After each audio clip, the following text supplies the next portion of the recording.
খগেন মহারাজ মাকে জিজ্ঞাসা করলেন, শ্রী শ্রী ঠাকুর কাশীতে এত সব দর্শন করেছিলেন, আপনি কি দেখলেন?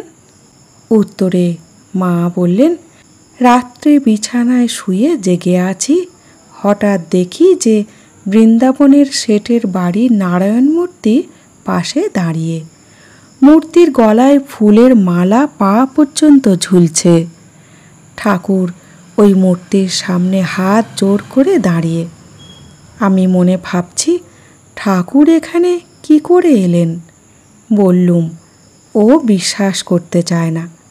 ঠাকুর বললেন, বিশ্বাস করবে বই কি, সব সত্য। সেই নারায়ণ মূর্তি আমাকে দুটি কথা বললেন।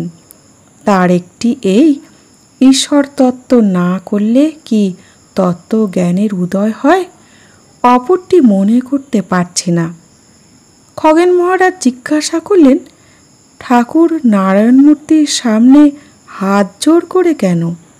মা বললেন, ও তার ওরকম ভাব ছিল, সকলের সামনে দীনতা।